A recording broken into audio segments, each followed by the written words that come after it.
Assalamualaikum warahmatullahi wabarakatuh. Kembali lagi bersama saya Dudung Firmansah tentunya di channel ASP TV. Nah, pada pertemuan kali ini saya akan menjelaskan mengenai pertanyaan yang datang dari sahabat ASP TV. Di mana pertanyaannya itu kurang lebih seperti ini. Bisakah penyidik bawa tersangka ke lembaga rehabilitasi hanya berdasarkan tes urin? Nah, untuk menjawab pertanyaan tadi tentunya saya akan memberikan pemahaman dulu kepada sahabat-sahabat ASP di mana perlu kita ketahui bahwa pada dasarnya ketentuan mengenai tindak pidana narkotika ini diatur dalam Undang-Undang Narkotika. Karena biasanya polisi membawa atau mengambil sampel tes urin untuk mengetahui apakah misalkan seseorang tersebut terkait atau menggunakan obat terlarang seperti narkoba dan yang lainnya. Nah, penyalahgunaan narkotika sendiri itu diperiksa dan diadili dengan berdasarkan kepada sistem peradilan pidana di Indonesia untuk membuktikan kesalahannya dan akan berakhir pada putusan pengadilan. Namun untuk itu ada beberapa tahapan dalam sistem peradilan pidana yang diatur dalam KUHP, yaitu terdiri dari penyelidikan, penyidikan, penuntutan, dan pemeriksaan di persidangan.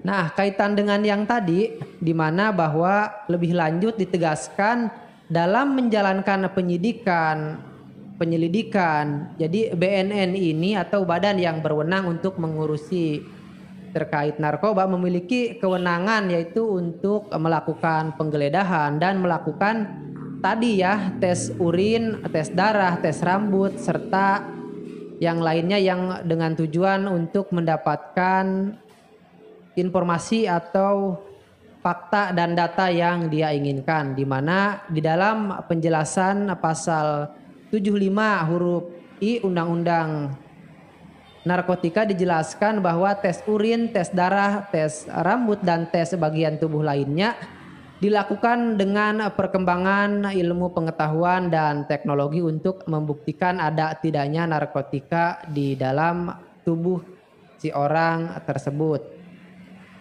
Nah, terus kapan sih tersangka ditempatkan di lembaga rehabilitasi? Nah, pada dasarnya tes urin berkaitan dengan proses penyidikan, di mana di situ dijelaskan pada pasal 1 angka 2 KUHP ya, bisa dilihat sendiri.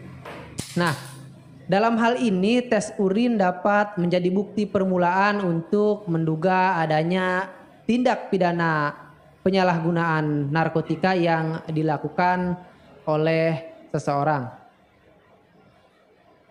Dan nantinya hasil urin kalau misalkan memang terbukti maka seseorang tersebut dapat diproses hukum lebih lanjut.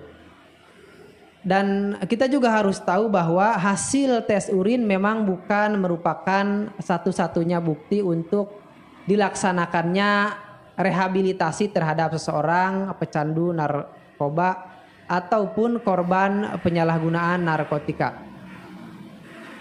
Penempatan tersangka pecandu narkotika ataupun korban penyalahguna narkotika pada tahap penyidikan dalam lembaga rehabilitasi merupakan kewenangan penyidik, di mana hal ini diatur dalam pasal 19 Perka BNN nomor atau tahun 2014. Berkenaan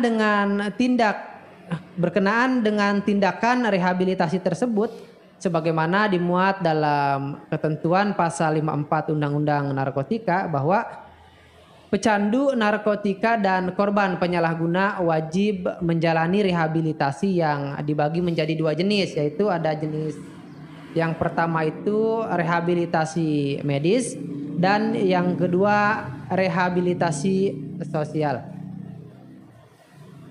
Jadi untuk menjawab pertanyaan tadi mengenai kewenangan penyidik polisi membawa pecandu narkotika atau korban penyalahguna narkoba ke lembaga rehabilitasi dengan hanya hasil tes urin saja, maka hal tersebut dapat dilakukan baik di tingkat penyidikan maupun pada proses peradilan selama berlandaskan dengan ketentuan perundang-undangan yang telah diuraikan di atas.